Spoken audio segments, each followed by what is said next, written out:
Good evening students, कैसे हैं सब लोग? पढ़ाई हो रही है? चलिए, फार्माकोथेरेपेटिक्स चैप्टर नंबर 1 हम लोगों ने स्टार्ट किया था। लेक्चर चैप्टर नंबर 1 हम लोगों ने चैप्टर नंबर 1 का लेक्चर नंबर 1 पढ़ा था। ठीक है, नाउ लेक्चर नंबर 2 जहां पे हमारे पास 3 टॉपिक आज कवर हो जाएंगे और ये चैप्टर हमारा फिनिश हो जाएगा। ठीक है,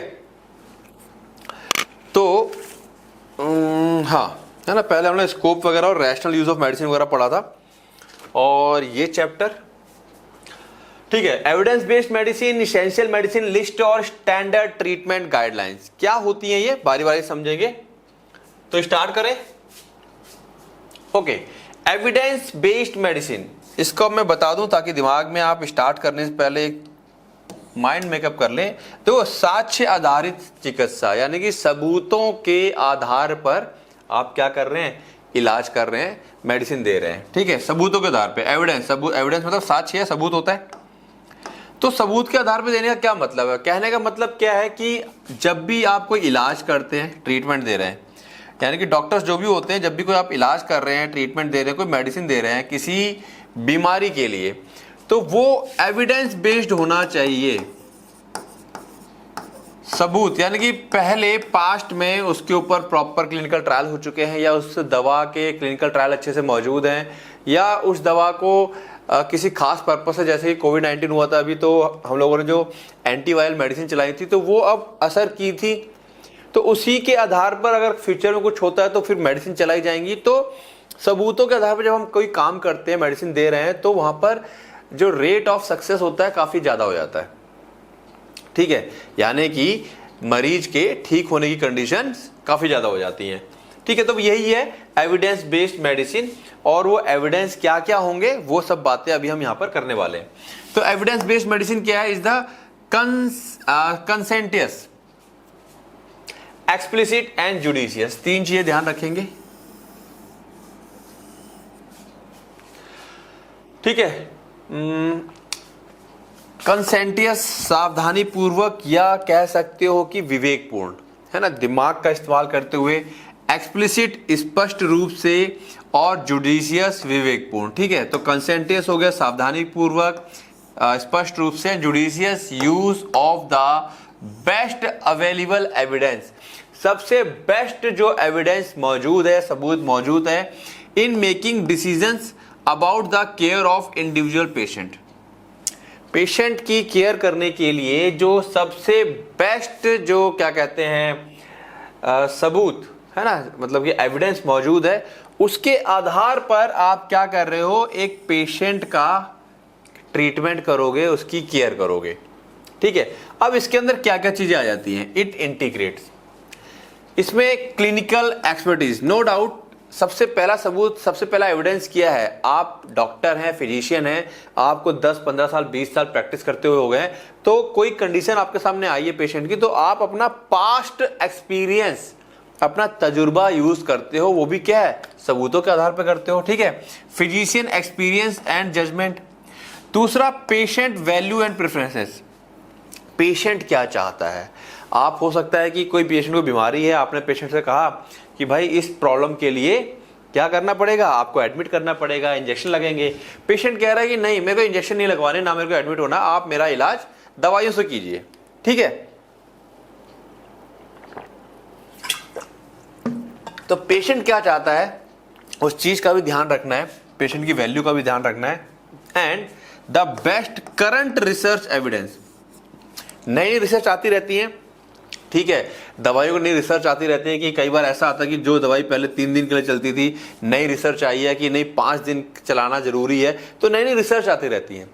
वो कहीं ना कहीं डॉक्टर्स के पास, हम लोग कहते हैं कि डॉक्टर बन गए और काम खत्म, नहीं। डॉक्टर्स को लगातार सेमिनार्स और जो नई नई रिसर्च आती है ना, उसके ऊपर पूरा फोकस करना पड़ता है। अगर वो ऐसा नहीं करता है तो लेटेस्ट ट्रेंड क्या चल रहा है वो समझ में नहीं आएगा। कुछ नए केमिकल्स आ गए हैं, कुछ पुराने केमिकल्स, जैसे कि सुना होगा आप लोगों ने, पहले कुत्ते के काटने पे 14 इंजेक्शन लगते थे, अब ऐसा नहीं है, अब केवल 3 ही इंजेक्शन लगते हैं। पहले सुनने में आता था कि 14 इंजेक्शन पेट में लगते हैं, अब ऐसा कुछ नहीं है। ठीक है, तो नई चीज आ गई है, तो ये चीज अगर नहीं पता होगा तो क्या होगा, पुरानी चीजों का इस्तेमाल होगा। तो बेस्ट करंट रिसर्च एविडेंस, जो सबसे करंट में रिसर्च अवेलेबल है उसके आधार पर। तो ये 3 चीजों को मिला करके जब आप काम करते हो तो हो गया आपका एविडेंस बेस्ड मेडिसिन। सबूतों के आधार पर, आप रैंडम नहीं ऐसे चला रहे हैं कोई चीज, अपना प्रीवियस जो आपको पता है उसके आधार पर आप ट्रीटमेंट कर रहे हैं। ठीक है, अभी आप करते कैसे हैं? ठीक है, तो 5 स्टेप मॉडल है कि एविडेंस बेस्ड मेडिसिन की कैसे जाती है, किस तरीके से। मान लो आप डॉक्टर हो, फिजिशियन हो, दवाई देने जा रहे हो, तो कैसे होगा ये? तो सबसे पहले आप पूछोगे formulate a clear clinical question. एक दिमाग में क्लियर क्लिनिकल क्वेश्चन होना चाहिए। कैसे होगा आओ देखते हैं।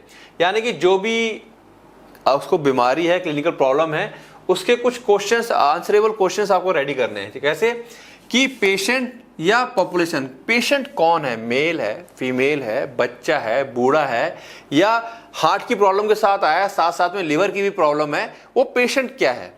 ठीक है, फिर इंटरवेंशन, व्हाट ट्रीटमेंट या टेस्ट इज बीइंग कंसीडर्ड, क्या टेस्ट बेस्ट रहेंगे, ये सब चीजें। जैसे मैं तो आप लोगों को पढ़ा रहा हूं। अच्छा, ये जो पता करने का तरीका है, इसको हम लोग पीको फ्रेमवर्क भी कहते हैं। क्या कहते हैं? Pico framework. पीको का मतलब पेशेंट, आई से इंटरवेंशन, हस्तक्षेप करना है। अब तो हमें पता करना है कि कौन सा ट्रीटमेंट, ये डॉक्टर जब पेशेंट बता रहा होता है, डॉक्टर के दिमाग में ये चीज चल रही होती है। ठीक है, ओके। फिर comparison, what is the alternative if any. फिर जब डॉक्टर के दिमाग में चल जाती सारी चीजें, तो ये भी सोचता है कि ये तो मैंने सोच लिया कि कोई और भी बेस्ट चीज अवेलेबल है। Then outcome, what are the desired results, क्या उसका अपेक्षित परिणाम क्या होंगे या क्या है।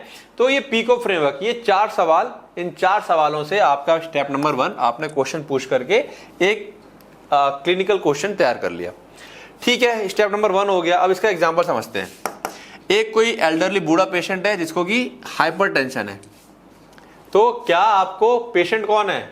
एल्डरली हो गया, पी क्लियर हो गया आपका, पेशेंट कौन है। डोज लो sodium diet.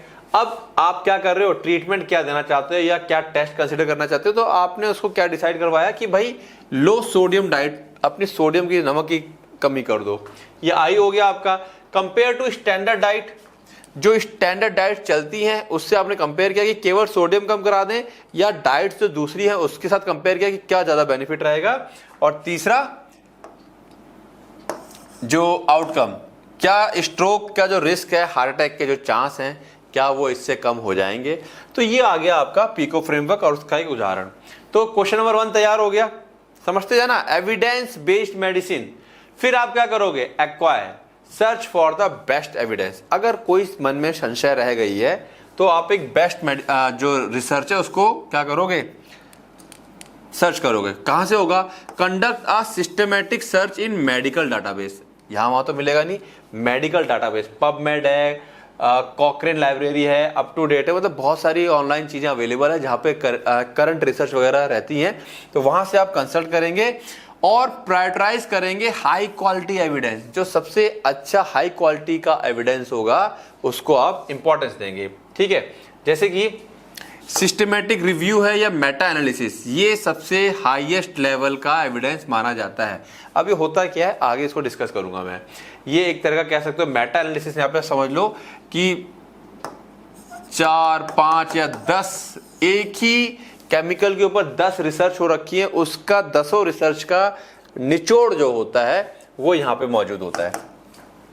Then randomise control trials. Trials 2 तरह के होते हैं, रैंडमाइज और एक होता है नॉन रैंडमाइज। रैंडमाइज में हम रैंडमली किसी को भी लेते हैं।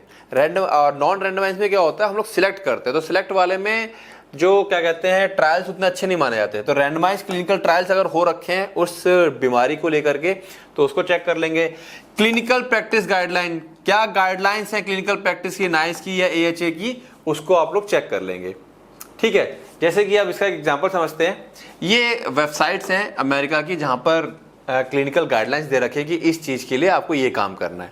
ठीक है, सर्च टर्म डालेंगे low sodium diet and hypertension and stroke prevention, RCT। ठीक है, जैसे आपको यहाँ सर्च करना है तो क्या डालेंगे, low sodium diet, hypertension, stroke prevention, और आगे लिख देंगे रैंडम क्लिनिकल ट्रायल्स, ये लिख देंगे। तो इसके अंदर जो भी आपका ट्रायल हो रखा होगा वो आ जाएगा निकल करके।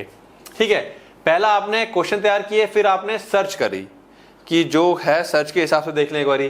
तीसरा फिर आप क्या करेंगे, अप्रेस मतलब मूल्यांकन करना, क्रिटिकली इवेल्युएट द एविडेंस। मान लो आपको 3-4 तरीके के एविडेंस मिल रहे हैं, तो उसमें थोड़ा थोड़ा अंतर होता है कई बार, तो उसमें फिर आपको इवेल्युएट करना है कि सबसे बेस्ट कौन सा है।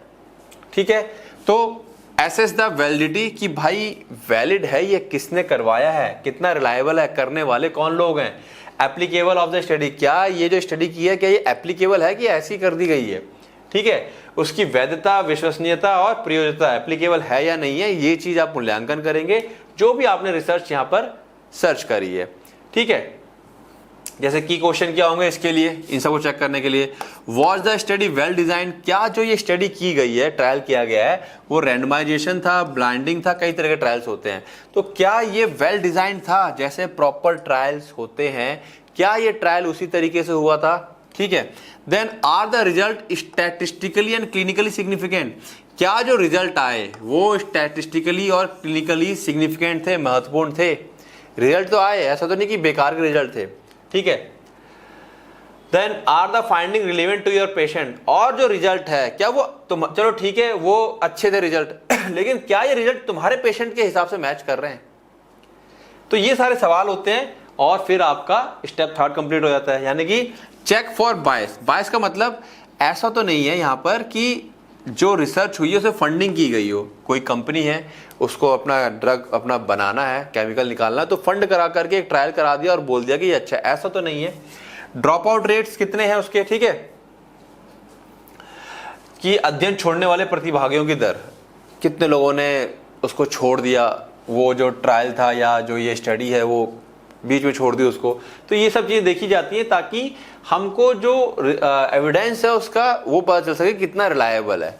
ठीक है, देन ये काम हो गया, सर्च कर लिया, जो आपने सर्च किया है वो कितना वैलिड है वो चेक कर लिया, उसके बाद अप्लाई करेंगे। अब आप integrate evidence with clinical expertise and patient value. अब जो आपकी खुद की क्लिनिकल एक्सपर्टीज है, आपकी जो विशेषज्ञता है और पेशेंट की जो वैल्यू है, इसके साथ अपने उस रिजल्ट को मैच करोगे। ठीक है, जैसे कि योर क्लिनिकल एक्सपीरियंस, आपका जो क्लिनिकल एक्सपीरियंस है उसके हिसाब से क्या बातें निकल के आ रही हैं। Patient preferences, values and circumstances, patient की क्या प्रेफरेंसेस और परिस्थितियां हैं। रिजल्ट तो आ गया, पता चला उसमें ट्रीटमेंट है काफी कॉस्टली है, लेकिन पेशेंट वो कॉस्ट उठा नहीं सकता, तो भी गड़बड़ हो जाएगा मामला।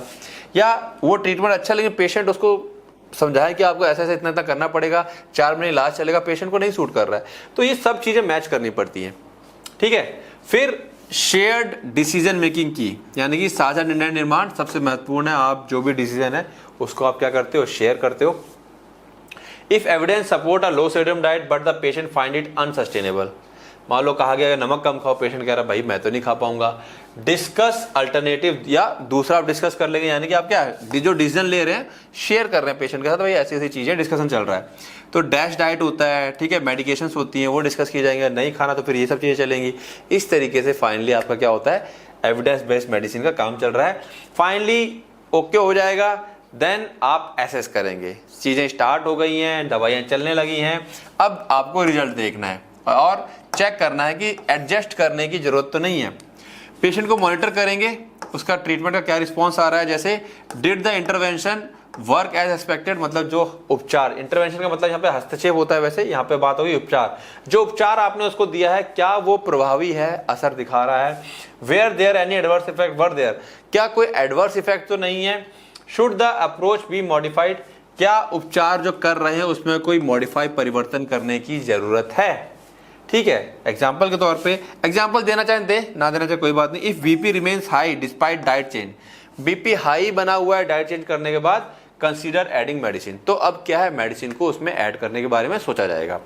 इस तरीके से फाइनली आपने उसको एसेस कर लिया और फिर अपना चेंज किया। This is the evidence based medicine and this is the way of treating patient. Patient को कोई डॉक्टर ऐसे ही ट्रीट नहीं कर देता है, प्रॉपर रूल्स और गाइडलाइंस होते हैं। यहां पर आज आप एक चीज और जानेंगे कि किसी भी बीमारी को ठीक करने का, यानी कि अभी बात करेंगे उसके ऊपर। फिलहाल कोई भी बीमारी जो होती है डॉक्टर उसको अपने मन से इलाज नहीं करता है, वो समय के साथ सीखता है, पुराने इलाज के आधार पर ही पेशेंट का इलाज करता है। ठीक है, अब बात समझ में आई? This is the evidence based medicine. यहां बच्चों को दिक्कत रहता है तो क्लियर कर ले दिमाग में आपने। अब इसकी इंपॉर्टेंस क्या है भाई? इंपॉर्टेंस सब साफ साफ देख रही है। इंप्रूव पेशेंट आउटकम, पेशेंट के परिणामों में सुधार अच्छा होगा, ठीक है। Encourage rational use of medicine, अब जब सब कुछ एविडेंस बेस्ड है तो दवाइयां भी रैशनल तरीके से यूज होंगी, इरेशनल यूज नहीं हो पाएंगी। सपोर्ट क्लिनिकल डिसीजन मेकिंग, जो क्लिनिकली डिसीजन लिया जा रहा है, पेशेंट लेना चाहता है, पेशेंट के लिए उसको एक सपोर्ट मिलता है कि हाँ भाई जो मैं सोच रहा हूं वो ऐसा है, उसका प्रूफ है, तो मैं सही सोच रहा हूं, ठीक है। Reduces variability in practice, practice में वेरिएबिलिटी, ऐसा नहीं है कि भाई इंडिया के इस कोने से लेकर दुनिया के उस कोने तक जो भी डॉक्टर है सेम उसके लिए बीमारी के लिए सेम जो एविडेंस है उसका यूज करते हुए सेम तरह के ट्रीटमेंट यूज करेंगे, ठीक है। Keeps practitioner up to date, जो प्रैक्टिशनर्स होते हैं उनको अप टू डेट रखता है, कोई नई नई मेडिसिन आती है तो उसके हिसाब से इलाज करता है। इंप्रूव पेशेंट्स इन्वॉल्वमेंट, पेशेंट का इन्वॉल्वमेंट, क्योंकि पेशेंट के साथ क्या हो रहा है, फाइनली डिस्कशन चल रहा है, तो पेशेंट का जो इन्वॉल्वमेंट है वो क्या होता है, इसमें ज्यादा इन्वॉल्व होता है। कॉस्ट इफेक्टिव हेल्थ केयर, काफी कॉस्ट इफेक्टिव हो जाता है क्योंकि जो मेडिसिन ऑलरेडी है वो ज्यादातर क्या होती है, कॉस्ट इफेक्टिव रखी जाती है। लीगल एंड एथिकल अकाउंटेबिलिटी, यहां पर अब कानूनी और नैतिक उत्तरदायित्व सुनिश्चित करता है। भाई पेशेंट, डॉक्टर अपने मन से नहीं कर रहा है, कल को कोई केस बिगड़ता है तो वो दिखा सकता है। ये जब ये वाला केस होता है ना, कोई केस बिगड़ गया, पेशेंट मर गया, तो उसमें क्या डॉक्टर की गलती थी, डॉक्टर सबूत के तौर पर दिखा सकता है कि ये एविडेंस बेस्ड थी चीजें और मैंने इसी के आधार पर ट्रीटमेंट किया था और इसमें मैंने कुछ भी अपने मन से नहीं किया, कोई नई चीज ट्राई नहीं करी है। और उसके बाद अगर कोई चीज होती है तो ये सब चीजें कानूनी तौर पे भी फिर वैलिड मानी जाती है कि भाई उसने कुछ अपनी तरफ से नहीं किया है, जो चीजें थी उसी से पेशेंट ठीक होते हैं, इसके ऊपर कुछ अनएक्सपेक्टेड सा हो गया। तो ये कानूनी और एथिकल अकाउंटेबिलिटी जिम्मेदारी की भी क्या बनती है, वजह बनती है, ठीक है। तो ये इसकी इंपॉर्टेंस है। अब लिमिटेशन क्या है? चीज तो बहुत अच्छी है लेकिन कुछ इसकी सीमाएं भी हैं, लिमिटेशंस भी है। टाइम कंज्यूमिंग हम लोग देख सकते हैं, अगर डॉक्टर प्रॉपर हर एक को देखने लगेगा इस तरीके से तो, या जिस किसी भी केस को देखना चाह रहा है, मान लो कोई केस आया उसके पास और वो उसको समझ तो गया, फिर उसको क्या बोलेगा, ये तो कह नहीं देगा मुझे समझ में नहीं आ रहा, डॉक्टर कहेगा आप बैठिए मैं आपको आधे घंटे बुलाता हूँ, यही होगा ज़्यादा से ज़्यादा क्या होगा, ठीक है। फिर वो पूरी रिसर्च कर लेगा उसके ऊपर, उतना काफी होता है उनके पास टाइम, तो टाइम कंज्यूमिंग है। Require access to medical literature, जो मेडिकल लिटरेचर है बड़े बड़े, ठीक है, चिकित्सा साहित्य, उसमें आपको उसकी क्या चाहिए होता है, एक्सेस चाहिए होता है, कई बार उसमें पेमेंट भी लगती है। Require some knowledge of statistic, ठीक है, स्टैटिस्टिक की नॉलेज चाहिए होती है। कई बार आपने रिजल्ट देखे कि भाई किसी में 20% आ रहा है, किसी में 30% आ रहा है, किसी का 40% है, इसमें 100 पेशेंट थे, यहाँ 500 पेशेंट थे, तो फिर यहाँ पे थोड़ी सी आपको मैथमेटिक्स लगानी पड़ती है कि भाई ये सब मिला कर कौन सा बेस्ट आ रहा है, तो थोड़ा सा आपको स्टैटिस्टिक की नॉलेज की जरूरत पड़ेगी, मैथमेटिक्स की जरूरत पड़ती है। और पब्लिकेशन बायसिंग, जो प्रकाशन का पक्षपात, बायस होता है पक्षपात, मतलब कि भाई जो पब्लिश कर रहा है उसमें बायसिंग होने की संभावना हो सकती है कि अपने फायदे के लिए ट्रायल किया गया, जो कि इस तरह के बहुत सारे आते हैं आजकल निकल करके कि कंपनी ने अपने फायदे के लिए किसी थर्ड पार्टी से ट्रायल करवा दिया और दिखा दिया कि देखो ये वो कह रहे हैं इन्होंने रिसर्च करी है और इस तरह से आ रही है तो हमारी जो मेडिसिन है वो इसके लायक है। इस तरह की चीजें होने की संभावना होती है। तो ये इसका क्या आ गए, लिमिटेशंस आ गए, एक तरह की सीमाएं आ गई, तो यहां ये गड़बड़ी भी हो सकती है, ठीक है। अब लेवल ऑफ एविडेंस की, जो हम लोग सबूत ढूंढते हैं ना, रिसर्च की कुछ लेवल्स हैं जो रिटर्न डॉक्यूमेंट होते हैं, ठीक है। तो यहां पे हम 4-5 तरह के लेवल देखते हैं फटाफट। सबसे पहला है मेटा एनालिसिस, इसका मतलब समझते हैं क्या, ये पूछ भी लिया जाता है, मतलब डिफाइन नहीं आता है, जिस पता होना चाहिए क्या है। It is a statistical technique that combines the findings of multiple independent studies. ये मल्टीपल जो अलग अलग स्टडीज हुई हैं उनको जोड़ करके उनको स्टैटिस्टिकली फिर डाटा तैयार किया जाता है टू रीच ए कंक्लूजन, एक कंक्लूजन में पहुंचने के लिए क्या ये मेडिसिन या ये तरीका बेस्ट है या नहीं है। That is statistically stronger than the analysis of any single study. Single study के बजाय इतनी सारी स्टडीज को स्टैटिस्टिकली एनालाइज करके फिर रिजल्ट पे पहुंचे हैं तो सबसे बेस्ट होता है। यहाँ पे हम सिंपल कह सकते हैं 10 रिसर्च को स्टडी करके फिर उसमें से उसका डाटा तैयार करके और फिर कंक्लूजन निकाला जाता है, तो मेटा एनालिसिस सबसे बेस्ट होती है, इसका जो एविडेंस होता है वो सबसे बेस्ट माना जाता है। देन रैंडमाइज्ड क्लिनिकल ट्रायल, ये तो क्लिनिकल ट्रायल में आ गया। It is a type of scientific experiment used to assess the effectiveness of an intervention, जो ट्रीटमेंट चलाया जा रहा है तो ये साइंटिफिक एक्सपेरिमेंट होता है वो कितना इफेक्टिव है। सच एज न्यू ड्रग और ट्रीटमेंट, कोई नया ड्रग आया है या कोई नया ट्रीटमेंट है, मतलब कोई बीमारी पहले से ही है, उसको नए ट्रीटमेंट, नए केमिकल से, नई तरीके से ठीक करने का तरीका, by randomly assigning participants to different group. Randomly assign करते हैं, अलग अलग ग्रुप होते हैं यहाँ पर, ठीक है। इसके डिटेल में नहीं जाना कि ये ट्रायल होते कैसे, केवल नाम याद रखना है। Then cohort study.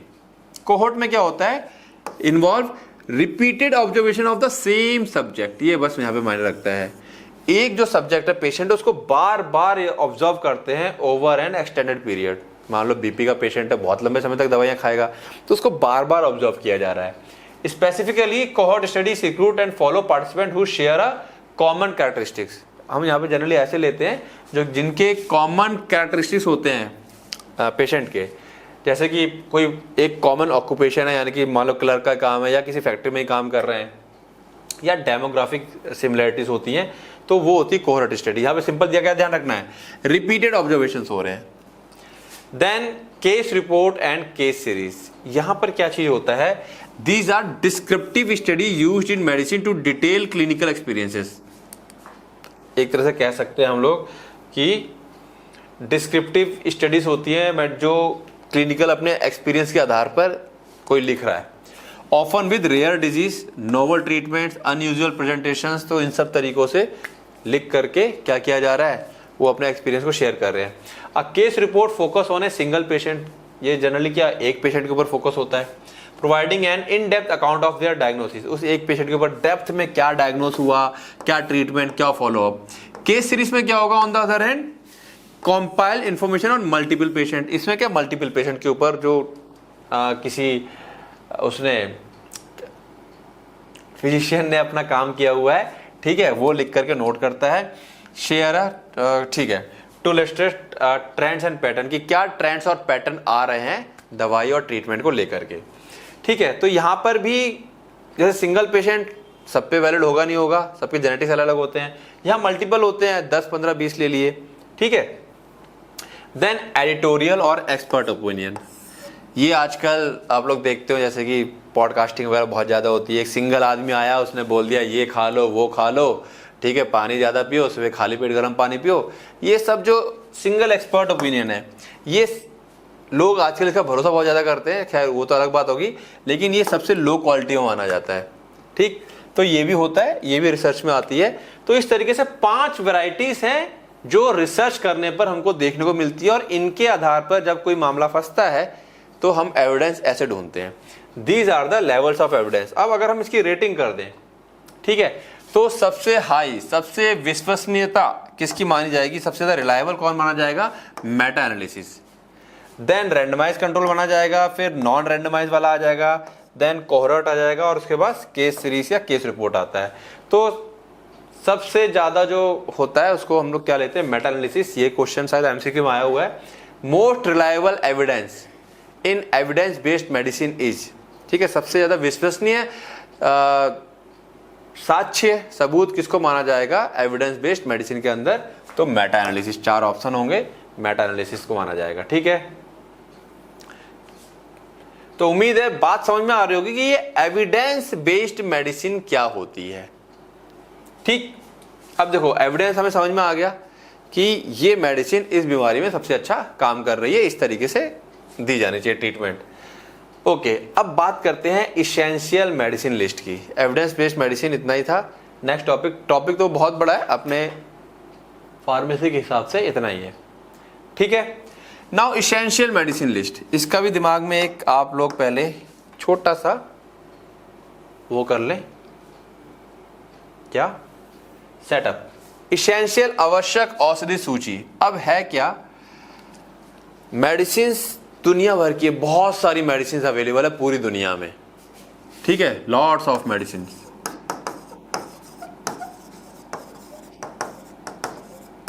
ठीक है। तो अब करना क्या है, जैसे अगर हम बात करें तो करीब करीब इस समय शायद 3324 इतनी तो केमिकल्स जो है हमारे इंडियन फार्माकोपिया में अवेलेबल है। पर क्या ये सारी मेडिसिन जरूरी है, बहुत ज़्यादा नहीं। तो हमने मेडिसिन की कुछ लिस्ट बनाई। सरकार ने कहा भाई देखो ऐसा है, सारी मेडिसिन जो है मतलब उसमें कुछ मेडिसिन ऐसी होनी चाहिए जिसको इसेंशियल घोषित किया जाए। इसेंशियल इसलिए किया जाए क्योंकि ये बेसिक मेडिसिन हैं, आम जनता को इसकी ज़रूरत है। क्यों? सर्दी फीवर है, सर्दी खांसी जुकाम हो गया, आपका टाइफाइड है, मलेरिया है, ठीक है, बहुत सी कॉमन बीमारियां ऐसी हैं जो आए दिन फैलती रहती हैं। तो इनके ट्रीटमेंट के लिए जो मेडिसिन लगेगी उसको इसेंशियल बोला गया, और उसके प्राइस को कंट्रोल करने के लिए कि मनमानी ना हो, एक सीमित दायरे में रखने के लिए, ताकि आम जनता जो गरीब जनता परेशान ना हो, इसेंशियल मेडिसिन लिस्ट निकाली गई ताकि इन दवाइयों का रेट बहुत ज़्यादा ना हो और हर कोई इसको अफोर्ड कर सके। और क्योंकि बहुत ही कॉमन बीमारियों के लिए इस्तेमाल होती हैं तो हर किसी को लगभग खानी पड़ जाती है, कभी ना कभी कोई इन बीमारी से गुजरता है, ठीक है। तो essential medicine are those that satisfy the priority health care needs. Priority किसी पॉपुलेशन की, जैसे इंडिया के अंदर जैसे आप देख लो कौन कौन सी सर्दी खांसी जुकाम बुखार आए दिन होता है, मौसम चेंज होते हैं तो सर्दी खांसी जुकाम बुखार हो ही जाता है, बुखार आ गया, गले की खराश आ गई, ठीक है, कॉमन से कुछ इन्फेक्शन है, टाइफाइड, मलेरिया, डेंगू, ठीक है। They are selected on the basis of disease prevalence. इनको कैसे सिलेक्ट करते हैं? भाई कोई बीमारी कितनी फैली हुई है किसी एरिया में, किसी कंट्री में, एविडेंस ऑन एफिकेसी, वो दवा कितनी इफेक्टिव है उसको ठीक करने के लिए, कितनी सेफ है, एंड कंपैरेटिव कॉस्ट इफेक्टिवनेस, साथ साथ में दूसरी दवाइयों के मुकाबले में कितनी कॉस्ट इफेक्टिव है, यानी कि कितनी सस्ती पड़ेगी, ठीक है। क्लियर है बातें? ओके। तो ये डेफिनेशन हो जाएगी आपकी एसेंशियल मेडिसिन लिस्ट की। पर्पस क्या है इसका? सबसे पहला पर्पस यही है, ensure availability of necessary medicine at all the time. जो जरूरी दवाइयां हैं उनकी अवेलेबिलिटी सुनिश्चित हो सके, हर समय कमी ना पड़ जाए, ठीक है। Then guide procurement and distribution in public health system. जो पब्लिक हेल्थ सिस्टम है अपनी गवर्नमेंट की, जो हॉस्पिटल या क्लिनिक्स वगैरह हैं, वहां पर कौन सी दवाइयां मंगाई जाएंगी या डिस्ट्रीब्यूट करी जाएंगी। ऐसे तो मनमानी होगी, याली कंपनी कहेगी हमारी ले लो, याली कंपनी कहेगी हमारी ले लो, घूसखोरी चलने लगेगी, ठीक है। तो वही दवाइयां जो इसेंशियल हैं यही दवाइयां मंगाई जाएंगी, ठीक है। प्रमोट होगा रैशनल यूज ऑफ मेडिसिन। अब जो दवाइयां निश्चित कर दी गई हैं भाई ये इसेंशियल और ये इस बीमारी में काम आएंगी, तो रैशनल यूज ऑफ मेडिसिन भी हो जाएगा। रैशनल यूज उम्मीद है क्लियर हो गया होगा अच्छे से। इनकरेज द यूज ऑफ जो जेनेरिक मेडिसिन है, आजकल आप लोग देखोगे जन औषधि केंद्र खुले हुए हैं, और जो अपने उसमें गवर्नमेंट हॉस्पिटल वगैरह है उसमें सरकारी जेनेरिक मेडिसिन ही आती ज़्यादातर। तो जेनेरिक मेडिसिन जो है उनको क्या मिलेगी? इनकरेज, प्रोत्साहन मिलेगा, और support health care planning and budgeting. अब इन्हीं दवाइयों के हिसाब से कितना खर्चा आएगा हमारे जो सरकारी उसमें हॉस्पिटल्स वगैरह में, कितना बजट होना चाहिए दवाइयों के ऊपर, लैब टेस्टिंग के ऊपर, तो वो प्लान करना भी एक सरकार के लिए क्या होता है, काफ़ी आसान हो जाता है। तो ये सारी इंपॉर्टेंस है या पर्पस होता है इसेंशियल मेडिसिन लिस्ट का, ठीक है। क्लियर है बातें? ओके। तो जो WHO है उसने अपना इसेंशियल मेडिसिन लिस्ट की सूची निकाली थी, जो फर्स्ट टाइम पब्लिश किया था 1977 में विद 186 मेडिसिन। शुरुआत में काफ़ी उस समय इतनी मतलब डिस्कवरी भी नहीं होती, अब तो बहुत ज़्यादा डिस्कवर हो चुकी है। तो सबसे पहले ये डेट याद रखेंगे आप, और ये हर 2 साल में अपडेट होती रहती है WHO की एक्सपर्ट कमेटी के द्वारा। जो लेटेस्ट आई है ये भी आपका MCQ है, सितंबर 2025 पिछले साल आई है। फिर से एक चीज़ बता दूं मैं, ये लेटेस्ट 2025 में आई है, 26, 27 में दूसरी नई आ जाएगी। अगर आप 77 में, 29 में ऐसे ईयर में हैं तो जो लेटेस्ट एडिशन है उसको पक्का चेक करके जाइए। ये नहीं कि आप ये लेक्चर देख रहे हैं, सर ने पढ़ाया, सर ने सब सही पढ़ाया, आप हैं दूसरे ईयर में, ऐसे ईयर में है कि नया लेटेस्ट एडिशन आ चुका है, आपने नहीं देखा, फिर गड़बड़ हो जाएगा, ठीक है। तो इसमें 24th एडिशन इन लोगों ने लॉन्च किया है, जिसके अंदर 523 इसेंशियल मेडिसिन एडल्ट के लिए हैं, और 10th जो एडिशन है वो बच्चों के लिए। बच्चों के लिए एडिशन बाद में सेपरेट कर दिया गया था, अलग कर दिया गया था काफ़ी टाइम के बाद, तो इसीलिए ये 10th एडिशन है फॉर चाइल्ड। इसमें 374 मेडिसिन है बच्चों के लिए, ठीक है। बात समझ में आई?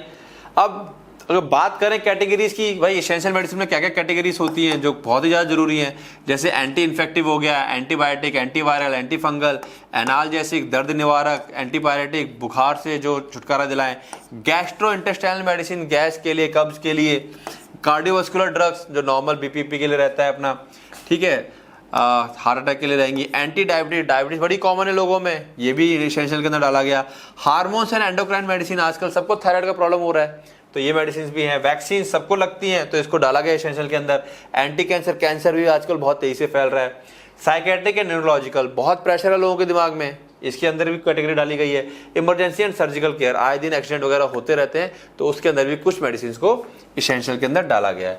तो ये इस तरह से कैटेगरीज बनी हुई हैं, इसके अंदर जो जो मेडिसिन हैं वो आप चाहें तो वेबसाइट पर जाके चेक कर सकते हैं, फिलहाल याद करने की जरूरत नहीं। हाँ, एग्जाम्पल में आप एक एक दो दो दे सकते हैं अगर आपको याद हो जाए तो, ठीक है। तो एसेंशियल मेडिसिन WHO ने निकाली, तो WHO की थी, बाद में एक पूरा मीटिंग वगैरह हुई थी, उसमें हर कंट्री को ये बोला गया था आपके अपनी एक एसेंशियल मेडिकल लिस्ट होनी चाहिए, ठीक है। उसी के चलते फिर बाद में इंडिया की भी आई थी। ओके, तो जो मेडिसिन होती हैं उसकी क्या खासियत होगी, जो एसेंशियल मेडिसिन लिस्ट के अंदर होंगी उसकी खासियत क्या होगी, एक तो वो इफेक्टिव होगी, proven to work effectively in most patient, उसका एविडेंस होगा कि वो ज़्यादातर पेशेंट्स पे क्या है, इफेक्टिव है। देखो, कोई एक मेडिसिन 100% इफेक्टिव नहीं हो सकती है, 5% 10% लोग ऐसे होंगे जिनके ऊपर दवा उतना अच्छा असर नहीं करेगी जेनेटिक्स की वजह से। Safety, acceptable side effect profile, side effect का जो प्रोफाइल है वो कैसा होगा, एक्सेप्टेबल होगा, मतलब बहुत ज़्यादा नहीं है, अगर है तो मौत वौत नहीं होती, इस तरह से होना चाहिए। कॉस्ट इफेक्टिवनेस, यानी कि affordable and provide value for money, सस्ती होनी चाहिए, ना बहुत सस्ती ना बहुत महंगी, ऐसा नहीं सस्ती के चक्कर में घटिया ले ले, मतलब दवाई सबसे अच्छी हो, सबसे सस्ती हो, उसको चूज किया जाएगा।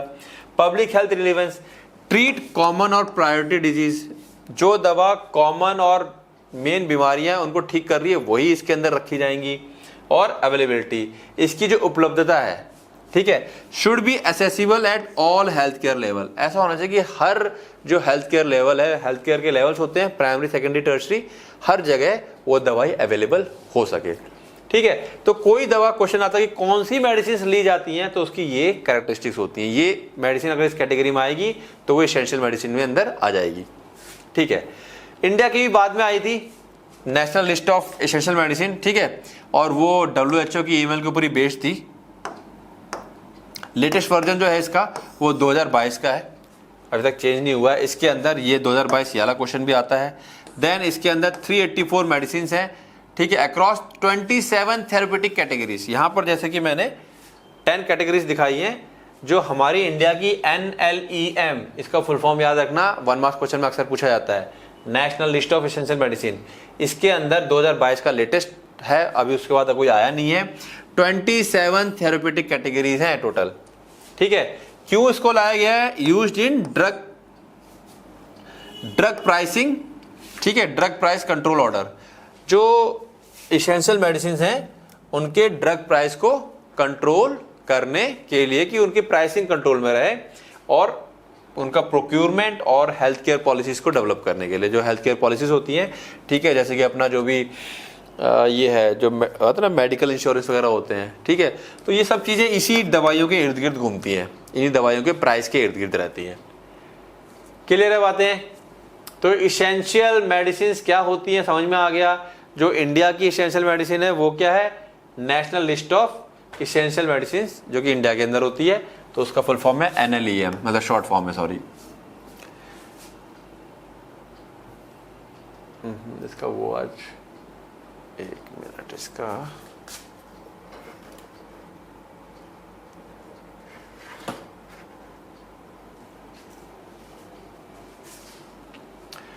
ठीक है।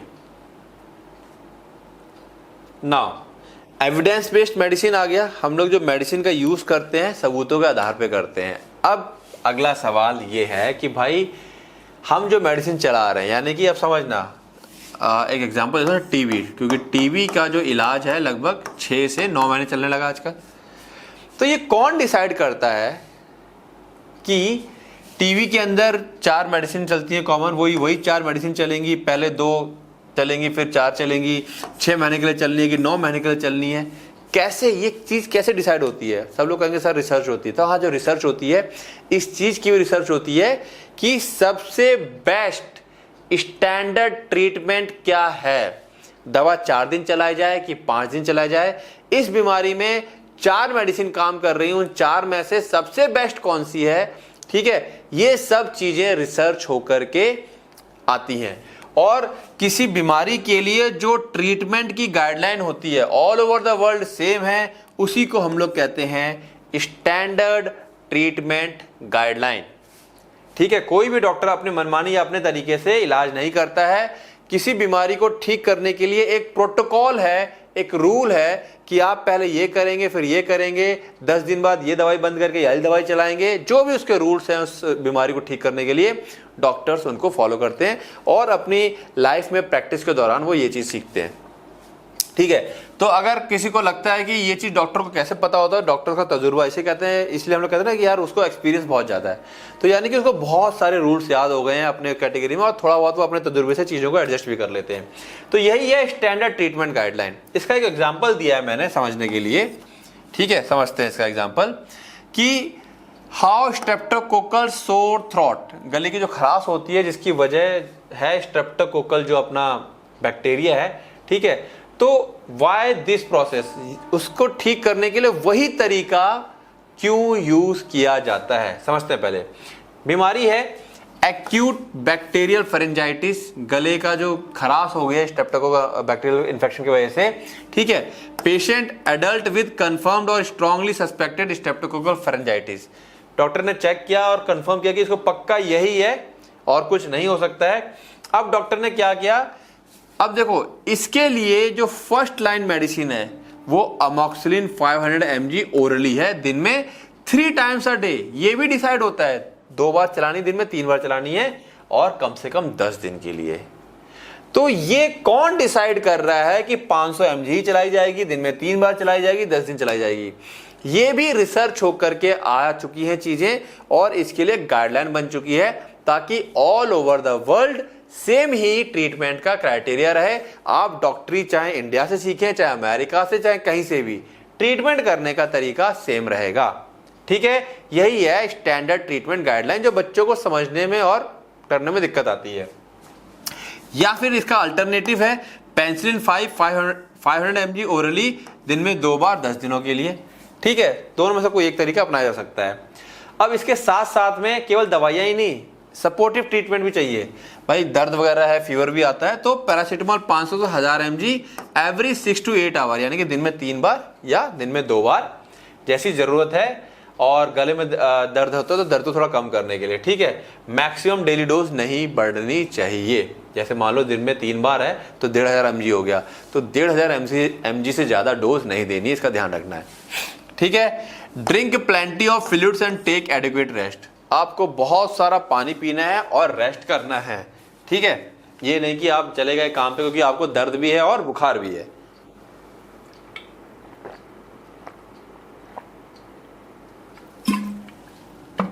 क्लियर है? ओके, फिर मॉनिटरिंग करनी है, यानी कि आप उसे 3 दिन बाद बुलाएंगे ये देखने के लिए कि भाई कुछ सुधार हो रहा है कि नहीं हो रहा है। और advise the patient to complete the full course of antibiotic, कि एंटीबायोटिक का कोर्स बीच में नहीं छोड़ना है। फॉलो अप करेंगे, re-evaluate the patient if symptom worsen और fail to improve after 3 days, 3 दिन के बाद अगर इंप्रूव नहीं होता है तो फिर मॉडिफिकेशन कर देंगे। ठीक है, अब कह रहा है why this is an STG, इसको स्टैंडर्ड ट्रीटमेंट गाइडलाइन क्यों कहा गया है?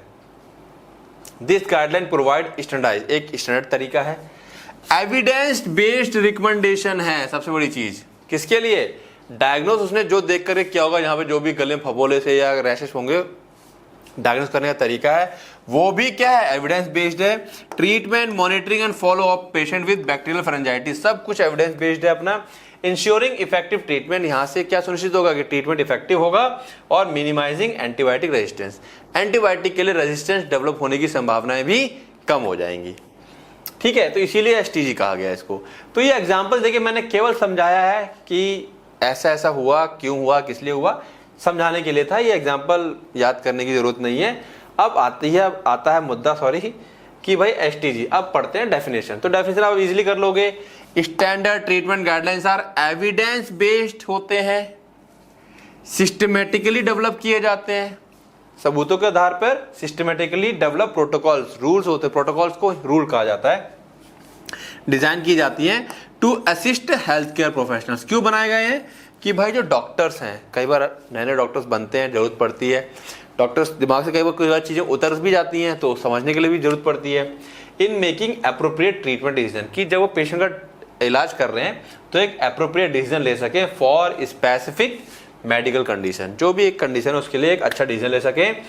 इससे जो रैशनल यूज ऑफ ड्रग है वो प्रमोट होता है, पेशेंट का जो इंप्रूवमेंट होता है उसका रिजल्ट अच्छे आते हैं, ज़्यादा अच्छे से इंप्रूव कर पाता है। रिड्यूस हेल्थ केयर कॉस्ट, सही इलाज पहली बार में मिल जाता है तो पेशेंट की कंडीशन जल्दी ठीक होती है और ज़्यादा बद से बदतर नहीं होती, तो हेल्थ केयर कॉस्ट कम हो जाती है। ठीक है, क्यों? By minimising unnecessary variation in the care. Care में वेरिएशन नहीं है, हर जगह एक ही तरह का केयर है, तो ठीक भी जल्दी हो जाएंगे सब लोग। ठीक है, कोई एक्सपेरिमेंट नहीं कर रहा कि ये चला के देख लेंगे, वो चला के देख लें, सबसे बेस्ट जो मेडिसिन थी वही पहले थी, वो एक ही बार में ठीक हो गया। ओके, क्लियर है? तो अब एसटीजी की भाई कोई पूछ लेगा कैरेक्टरिस्टिक्स क्या है, क्वेश्चन में आ गया राइट ऑन द कैरेक्टरिस्टिक्स, तो भाई सीधी सी बात है, एविडेंस बेस्ड होते हैं। ठीक है, डिजीज स्पेसिफिक, हर बीमारी के लिए अलग बना हुआ है STG, provide step by step management for common condition, हर किसी के लिए। ठीक है, कॉस्ट इफेक्टिव होते हैं, हमने देखा जो सबसे अच्छी और सस्ती दवाई होती है उसको यूज में लाया जाता है। अडेप्टेबल होता है, इसको मॉडिफाई कर सकते हैं based on local health care settings. भाई कई बार सिचुएशन होती है, एरिया होते हैं, सर्दी गर्मी का एरिया होता है, एज वेट का फर्क होता है, उसके हिसाब से उसमें मॉडिफिकेशन कर सकते हैं, ऐसा नहीं कि बिल्कुल वही चलाना है।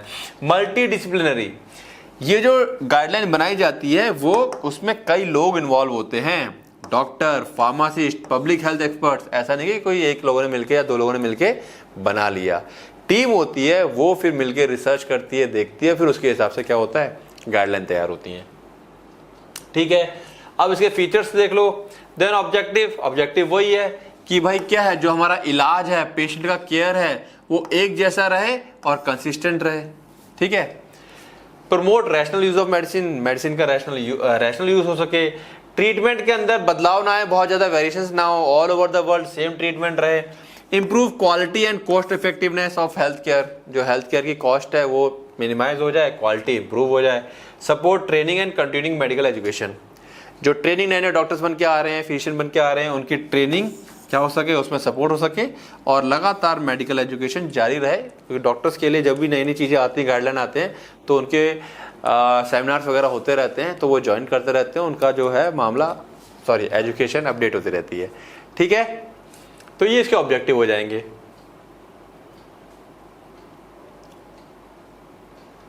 ठीक है, जब हम एसटीजी बनाते हैं तो उसमें क्या क्या चीज़ों को ध्यान में रखते हैं, उसके क्या क्या कंपोनेंट होते हैं। भाई बीमारी जाहिर सी बात ध्यान में रखेंगे, क्या साइंस एंड सिम्टम्स है देखा जाता है, डायग्नोस करने का तरीका क्या रहेगा, ट्रीटमेंट करने का क्या प्रोटोकॉल रखेंगे, जिसमें फर्स्ट लाइन ड्रग्स क्या होंगी और अल्टरनेट दवाइयाँ क्या होंगी, क्या डोज रहेगी, कितने टाइम तक, और क्या क्या प्रिकॉशंस लेने हैं, ये सब चीज़ें गाइडलाइन में लिखी होती हैं। रेफरल क्राइटेरिया, किस कंडीशन में, मान लो एक जनरल फिजिशियन है, क्या है, एक जनरल फिजिशियन है, वो ठीक कर रहा है, अब उसने देखा कि कंडीशन उसके हाथ से गई, तो किस कंडीशन में अब वो स्पेशलिस्ट के पास, आप एक गए, किसके पास, डॉक्टर के पास गए, गले में खराश थी, उसने दवाई लिखी, दर्द ठीक ही नहीं हो रहा है, तो आप एक ईएनटी, अब स्पेशलिस्ट के पास चले जाएंगे आप। ठीक है, तो कब जाना पड़ेगा वो डिसाइड होता है। और follow up advice, when to reassess the patient, कितने दिन बाद और किस कंडीशन में आपको पेशेंट को दोबारा से बुलाना है और चेक करना है, ये सब चीजें गाइडलाइन में आपके मेंशन होती हैं। ठीक है, अगर हम कुछ गाइडलाइंस की बात करें जो बनी हुई है WHO और नेशनल्स, एक तो वर्ल्ड लेवल पे होती है और कुछ नेशनल अपने कंट्री वाइज बनी होती हैं। तो WHO मॉडल की बात करें तो ये ग्लोबल रेफरेंस देता है, जैसे कि मलेरिया के लिए, टीबी के लिए, HIV के लिए, इसने दे दिया है कि यही गाइडलाइन चलेंगी, इसी तरीके से यही मेडिसिन इतने दिन के लिए, इतने टाइम के लिए दी जानी है, तो दी जानी है। ठीक है, नेशनल ये कंट्री वाइज होती है, countries adapt WHO guideline to local needs, country जो है WHO गाइडलाइन के साथ साथ अपने लोकल नीड्स को साथ में देखते हुए गाइडलाइन तैयार कर लेती है। जैसे इंडिया के अंदर national clinical management protocol for covid ये तैयार किया गया था, ठीक है। साउथ अफ्रीका के अंदर standard treatment guideline and essential medicine list, ये कंबाइंड में साथ चलता है। यूके के अंदर नाइस गाइडलाइन, नाइस मैंने जिक्र किया था, national institute for health and care excellence, इसके अंदर ट्रीटमेंट की गाइडलाइंस दे रखी हैं। यूएसए के अंदर CDC treatment guideline for STIs and antibiotic use. तो हर कंट्री की अपनी अपनी गाइडलाइंस भी है, क्योंकि हर जगह पे कहीं ना कहीं थोड़ा बहुत जेनेटिक वेरिएशंस है, काम करने का बॉडी का तरीका अलग होता है। तो WHO की एक मेन गाइडलाइन है, फिर उसके हिसाब से हर कंट्री ने अपनी अपनी गाइडलाइन भी तैयार कर रखी है। ठीक है, वही डॉक्टर्स को क्या करनी होती है, फॉलो करनी होती है। ठीक है, क्या फायदे हैं? फायदे वो इंपॉर्टेंस एक ही चीज में आ जाएंगे। पेशेंट का इंप्रूवमेंट अच्छा होता है बाय स्टैंडर्डाइजिंग बेस्ट प्रैक्टिस। ठीक है, reduce antibiotic resistance, antibiotic resistance नहीं होता है क्योंकि हम लोग इरेशनल प्रेस्क्रिप्शन नहीं कर रहे हैं। लोअर हेल्थ केयर कॉस्ट हो जाती है और guides training of medical professionals. ये पीछे बेनिफिट्स और ये पीछे एक ही चीज हो गई, बेनिफिट्स एंड दिस ऑब्जेक्टिव। ठीक है, जो ऑब्जेक्टिव है वही बेनिफिट्स में आ जाएंगे। ओके, डिसएडवांटेज क्या है इसके? नो डाउट ये काफी डिफिकल्ट होता है, लेंदी होता है, टाइम टेकिंग होता है। एकदम से तो बन नहीं जाते, एकदम से तो बन नहीं जाते हैं, ये टाइम टेकिंग होता है काफी। नीड रेगुलर अपडेशन, इसको समय समय पे अपडेट करना पड़ता है। अपडेट नहीं करेंगे तो इसकी जो रिलायबिलिटी है वो खत्म हो जाएगी। It loses reliability if not updated.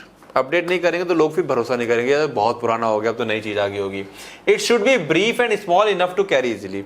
ये छोटा होना चाहिए कि पॉकेट वगैरह में रख लो, छोटी सी किताब के फॉर्म में होना चाहिए कि हम इजीली उसे, छोटा हो, कैरी करना आसान हो। ठीक है, अदरवाइज बड़ा होगा तो कैरी करने में दिक्कत आएगी। तो मेन डिसएडवांटेज यही है कि काफी लेंथी होता है, टाइम टेकिंग होता है। स्टैंडर्ड ट्रीटमेंट गाइडलाइंस यूं ही नहीं कि 2-4 दिन या 2-4 महीने का काम हो, सालों लग जाते हैं उसमें। ठीक है, चलिए अब एक क्वेश्चन जो कुछ स्टेट में पूछा गया कि भाई ये डेवलप कैसे होता है, इसको बनाते कैसे हैं। ऑलमोस्ट समझ में आ गया, लेकिन थोड़ा सा कंडीशन कि इसको बनाते कैसे हैं। कई सारे स्टेप्स होते हैं, जैसे सबसे पहला स्टेप है आइडेंटिफाइंग प्रायोरिटी हेल्थ कंडीशन। भाई की सबसे ज्यादा परेशान करने वाली बीमारी कौन सी है, पहले उनको ढूंढो, क्योंकि उसके ऊपर गाइडलाइन बहुत जरूरी है। तो हम फोकस करते हैं कॉमन हाई बर्डन और प्रायोरिटी डिजीज, जैसे डायबिटीज, टीबी, हाइपरटेंशन, उसको फाइंड आउट किया। तो बीमारी कौन सी है जो परेशान कर रही है सबसे ज्यादा। Then forming a multidisciplinary expert committee. फिर हम एक एक्सपर्ट कमेटी बनाते हैं, जैसे मल्टी डिसिप्लिनरी, अलग अलग फील्ड से लोग, डॉक्टर, फार्मासिस्ट, नर्स, इन लोगों को चूज करते हैं। इसमें कौन कौन होंगे? क्लिनिशियन फ्रॉम डिफरेंट स्पेशलिस्ट, अलग अलग स्पेशलिस्ट से। ठीक है, MD होगा, फिजिशियन होंगे, आई स्पेशलिस्ट, कान नाक गले के अलग अलग रहते हैं डॉक्टर्स। फार्माकोलॉजिस्ट होंगे जिसको कि पूरा फार्माकोलॉजी का ज्ञान होगा। पब्लिक हेल्थ एक्सपर्ट्स होंगे, एपिडेमियोलॉजिस्ट हो सकते हैं। ठीक है, पॉलिसी मेकर होंगे जो पॉलिसी बनाते हैं, एंड फार्मासिस्ट एंड नर्सेज। तो ये सब लोग मिलकर के अपना अपना काम करते हैं कि इसेंशियल मेडिसिन में, सॉरी, जो ट्रीटमेंट बनाना है हमको, उसमें कौन सी मेडिसिन रखनी है और क्या कहते हैं, क्या इलाज, उसका गाइडलाइन तैयार करनी है, उसमें सब लोग रहते हैं। देन ये लोग मिल करके STG यानी कि स्टैंडर्ड ट्रीटमेंट गाइडलाइन बना लेंगे। उसके बाद review current evidence and guidelines. अब समझो यहाँ पे बात को, मान लो टीबी के लिए कोई गाइडलाइन बनी हुई है, अब लेटेस्ट एक कमेटी आई है, उसको कहा गया कि इसकी एक नई बनाओ और उसको पुराने वाले से कंपेयर भी करना है, क्योंकि चेंजेस, नई मेडिसिन आ गई हैं। तो क्या होगा, जो करंट एविडेंस है और गाइडलाइंस है उसको हम रिव्यू करेंगे।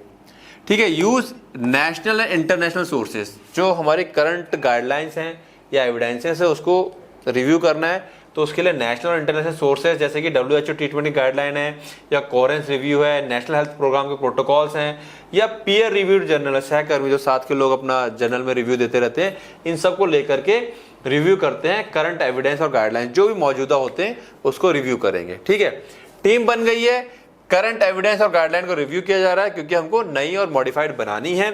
ठीक है, इवेलुएट एविडेंस फॉर एफिकेसी। अब जो एफिकेसी, सेफ्टी और कॉस्ट इफेक्टिवनेस, सस्ती दवाएं सस्ती भी हो, इफेक्टिव भी हो, सेफ भी हो और फिजिबल भी हो। ठीक है, तो उसको इवेलुएट किया जाता है, फिर यानी कि उसका मूल्यांकन किया जा रहा है। ओके, रिव्यू के अंदर दो चीजें हो गई, सोर्सेस और उसका evolution. Then drafting the guideline. अब हम लोग यहाँ पर गाइडलाइन को तैयार कर रहे हैं। Based on evidence and expert input initial draft are prepared.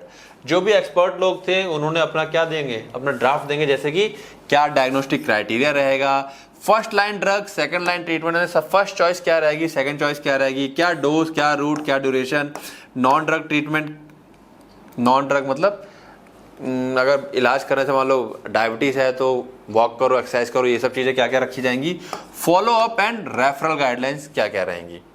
ठीक है, ये सब तैयार कर देंगे। Then stakeholder consultations. Stakeholders मतलब जो लोग इन सब चीजों से जुड़े हुए हैं उनका कंसल्टेशन। तो जो ड्राफ्ट लाइन उन्होंने तैयार की है उसको ये लोग शेयर कर देते हैं। कहाँ कहाँ शेयर कर देंगे, डॉक्टर्स, नर्सेस, फार्मासिस्ट, ठीक है, public health officials, professional medical associations, पूरा जो है वर्ल्ड लेवल पे उसको या नेशनल लेवल पे उसको शेयर कर दिया था कि भाई इसको पढ़ो और अपना अपना व्यू दो। ठीक है, फिर सबका फीडबैक आ जाता है कि भाई ये सब चीजें ओके, ठीक है, ये ऐसा हो सकता है, ये जो कुछ और इंप्रूवमेंट हो सकता है, फीडबैक आ जाता है to ensure practicality and acceptability. कोई कहीं से बोल देगा भाई ये आपने लिखा होता है लेकिन हमारे यहाँ तो पेशेंट में ऐसा ऐसा होता है, तो वो सब मिलके क्या फीडबैक आ गया एक। अब फाइनल गाइडलाइन तैयार होती है, रिविजन्स आर मेड। सारा रिवीजन जो होता है, फीडबैक आगे उससे रिवीजन कर देते हैं। रिवीजन मतलब कोई चीज चेंज करना है, based on feedback and approved by health authorities. ठीक है, जो हेल्थ अथॉरिटीज है, ministry of health and family welfare है, ICMR है, वो इसको क्या कर देगी, फाइनली अप्रूव कर देती है। और अप्रूव करने के बाद डिसेमिनेशन और training.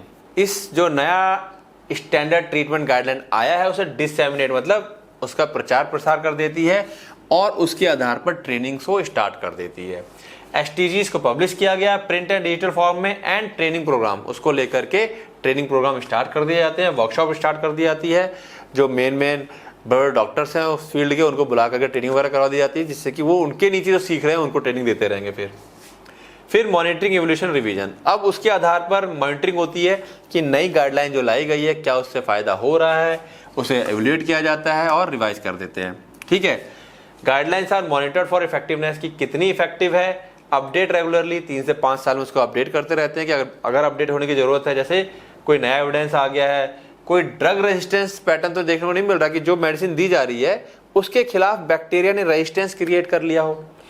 Changes in disease epidemiology, ऐसा तो नहीं कि जो डिजीज की एपिडेमियोलॉजी है यानी कि उसकी महामारी विज्ञान में होने वाले परिवर्तन, डिजीज खत्म हो गई है या कोई डिजीज बहुत ज्यादा बढ़ गई है तो उसके आधार पर फिर आगे चीजों में क्या होते हैं, चेंजेस होते रहते हैं। ठीक है, तो ये स्टैंडर्ड ट्रीटमेंट गाइडलाइन को बनाने का तरीका है। बात करें भारत के अंदर कौन कौन सी अथॉरिटीज हैं जो स्टैंडर्ड ट्रीटमेंट गाइडलाइन बनाती हैं, तो ministry of health and family welfare है, then national health system resource centre है, Indian council of medical research ICMR है, इसका फुल फॉर्म भी MCQ में पूछा जाता है, and state health department for local guidelines. State health departments हैं लोकल गाइडलाइंस के लिए, तो वो जो है इसके अंदर अपना रोल प्ले करते हैं स्टैंडर्ड ट्रीटमेंट गाइडलाइन। तो evidence based medicine, national list of essential medicine और स्टैंडर्ड ट्रीटमेंट गाइडलाइन। हेडिंग को जरा ध्यान से देखोगे, तीनों आपस में लिंकअप है।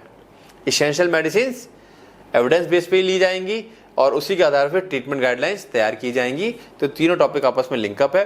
क्वेश्चन आते हैं, इसका PYQ करेंगे कल हम लोग और देखेंगे PYQ में क्या क्वेश्चन पूछे जा रहे हैं और उसमें आंसर्स में हमको क्या क्या करना है। ठीक है, तो इसको पढ़ो, रिवाइज करो, मिलते हैं कल की क्लास में। Good night.